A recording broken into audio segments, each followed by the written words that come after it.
throughout Scripture, we understand throughout the 66 books of the Bible that God is a God of order. And when we look through Scripture, we understand that God served different purposes throughout the Bible. For Daniel would be able to say that God was a deliverer as he stood with him in the lion's den. For the children of Israel, God was one that brought them out, gave them manna, provided for them when they were in their wilderness. We understand that, yes, God is a comforter. Yes, God is a healer. God is everything that we need. But in this scripture, I want to point out to you that God is our creator. It is God who stands on the platform of nothing. It is God who created the world out of nothing. But how he created it, he just simply spoke and said, let there be. I want to point out to you one thing, is that in your life, we may go through dark situations. In life, we will go through dark trials. In life, we will go through obstacles. But the good news about it is that when I go through my dark times, all I need is just one word from the Lord. Yeah. If I get a word from the Lord, it's able to change my situation. One word from the Lord is able to give me peace in the time of trouble. One word from the Lord is able to provide strength for me in a time of weakness. Look at somebody and say, all I need is just a word. All I need. Somebody felt like killing himself, but just one word from the Lord saved their life. Somebody felt like throwing in the towels, but just hearing the voice of God gave you strength and enabled you to run on. In this one verse, I want to point out to you that we see three things, and I want to title this subject, the effects of revival. We see three things that bring forth the effects of revival. The first thing that we see is unity. We see unity in Genesis 1:1 because it says, in the beginning, God created the heavens and the earth. I want to point out to you some history that before this time even began, we see the Trinity at work. We see God the Father standing there. In the second verse, we see the Spirit of God. But then we also see Jesus Christ in this text. Because if you compare Genesis 1:1 with John 1:1, it says, in the beginning was the Word, and the Word was with God, and the Word was God. And so before God ever spoke anything, the Trinity got together, and they came together united to create the heavens and the earth. What a greater church we will be. What a greater people of God we will be if we stop bickering and stop with these big eyes and little U's, and we just get united and come together with one purpose to serve God. If we come united, folk will be saved and delivered. If we come united in prayer, things are able to turn around. When we come united in prayer, the devil might be able to try to mess with one person, but the devil can't mess with an army of believers.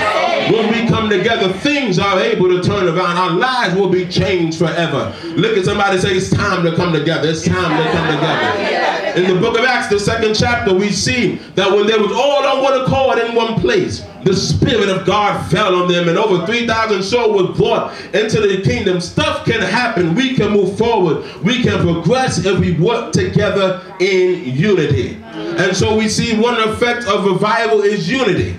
But the second effect of revival is creation. You cannot say that you've been revived if you have not been created over. Psalm 51:10 says, create within me a clean heart and renew within me a right spirit. How can we say we be revived unless God does a work in our life? Old things are passed away, and behold, all things become new. I believe all of us can testify and say, before we met God, our life was messed up. Our life was jacked up from the floor up. But ever since God came in our life, he changed some stuff. He changed the way I walk. He changed the way I talk. He changed my attitude. Life now is sweet, and my joy is complete because I'm saved and I got God in my life. Anybody can testify and say, I'm glad of what God has done in my life. God has worked in my life. And when God works in your life, he don't always tell you what he's going to do, but God has a way of preparing you for what he does in your life. When a woman get ready to give birth, when she get to the 9th month, the baby inside of her get into the birthing position.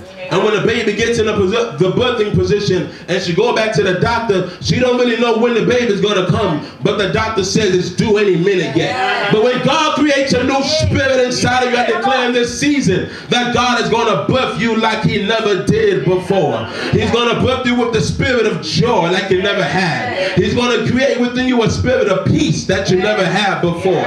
He's going to create with you a new life that folk that knew you before won't wonder how you changed, how you did like this. But one thing I know is that I've been revived by the Spirit of God. And when I've been revived by the Spirit of God, he's able to change some stuff in my life. Can anybody just testify and say, God changed some things? And so, in the beginning, God created the heavens and the earth. This earth that's over 70% filled with water.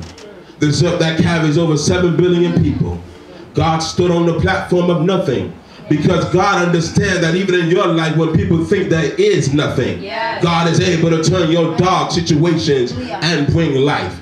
If I was to preach it another way, I would tell you that when God speaks to your dark places, when God speaks to places that have been shut up, things begin to happen. When God speaks to some stuff, yes, people will make closed doors in your face, but God is able to open the doors that have been shut. He's able to take it from the back and put you to the front. In the beginning, God created the heavens and the earth. His son Jesus, the Holy Spirit, got together, and they saw that yes, the world was without form or void, but they understood that even though the earth was without form or void, I still see something. I wonder if there's a people of God in this place that can understand that even when I go through dark trials in my life, my thing is that I will not stay in my dark situations, but I can still see the light at the end of the tunnel. I can still see peace, even though I'm going through hell all around me. I can see joy, even though things don't look the part. I might be going through a dark situation, but yet and still God is in control. And if God is in control, he can take nothing and make something. If God is in control, he can heal me from my dark sickness. If God is in my control, he can give me peace when I feel like throwing in the towel. Is there a witness in this place that can understand the things that God is able to do? So I'm closing. Not only do we see that through revival, the effects of revival is unity. Not only the effects of revival is creation, but also the effects of revival leaves us with the presence of God. The second verse closes like this. And the earth was without form and void, and darkness was upon the face of the deep. And this is the verse I like. And the Spirit of God moved upon the face of the waters. I don't think you got it. And the Spirit of God moved upon the face of the waters. You mean to tell me that the Spirit of God was moving in darkness? Come on. You mean to tell me that the Spirit of God moves in my dark places in my life? Come on. You mean to tell me that when I feel like I'm by myself, I'm never alone? Because I've got the presence of God around me. And if God be for me, who can stand against me? Slap your neighbor and say, neighbor, you don't have to worry, because you got the presence of the Lord. And if I got his presence, I've got joy. If I got his presence, I've got peace. If I got his presence, I've got life. If I got his presence, I've got everything I need. And if you believe it, say yes.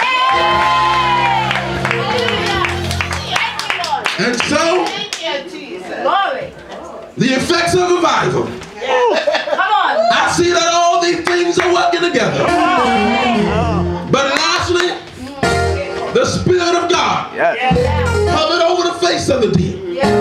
One of the things I notice about God, they say that he's omnipotent. It means that he's all powerful.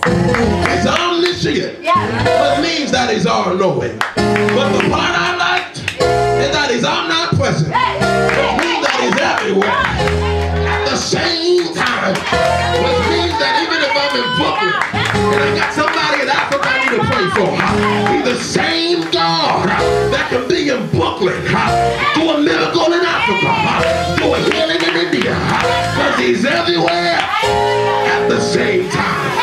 I didn't understand it until about last year. I took my first plane ride. And I was nervous, it's crazy, because I've never been on a plane before. And so I was flying to Atlanta. And so before I left my house, I said, God, I need you to watch over my house, because I'm going to be away for a couple of days. So God, watch over my house. Then I went in the airport, the plane. And then when we were preparing for takeoff, and when the plane got to moving up, I said, God, I know I asked you to be at my house. But while the plane, I wish I had some witnesses here. While the plane is going up, I need you to be with me there. But then on the plane, I looked at the screen, and it told me we was about 30,000 feet in the air. I said, God, I know I asked you to be at my house. I know I asked you to be with me at takeoff. But I'm 30,000 feet in the air. I need you to be with me. But he said, Michael, don't worry, because anywhere you go, I'll be right with you. Where can I flee from your presence? If I make my bed in hell, you are there. No matter where I go, where I turn, his presence is around me. I dare you to jump 3 people and tell them I got his presence. I got his presence. I got his presence.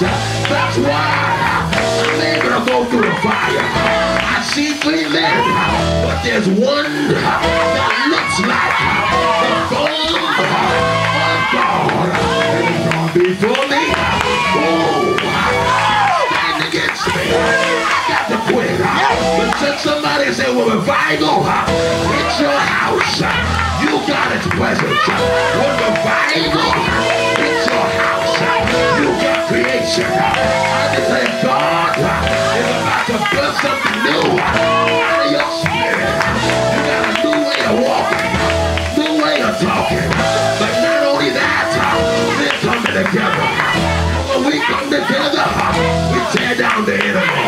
We tear down the devil. We tear down his plans. We tear down his schemes. Devil, you're a liar.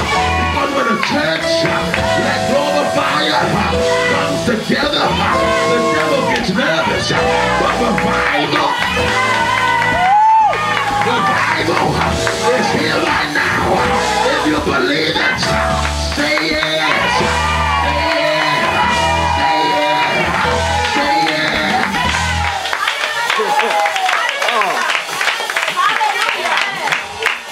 And so Genesis means beginning.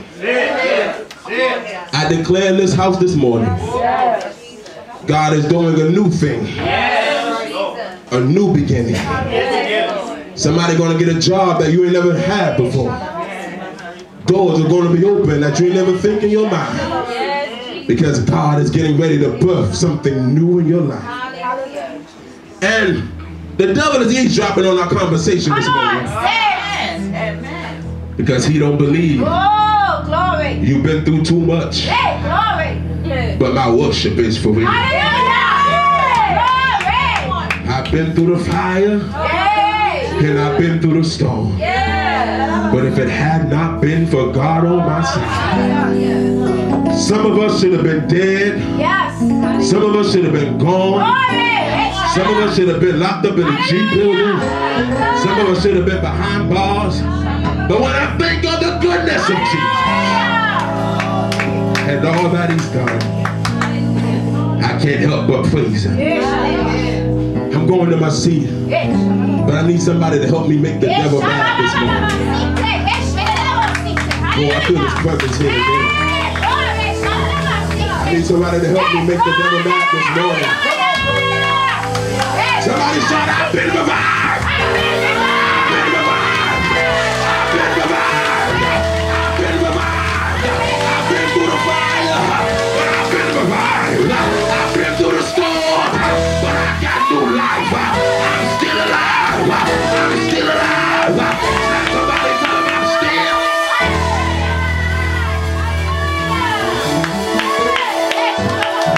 I'm still alive! And let the record show,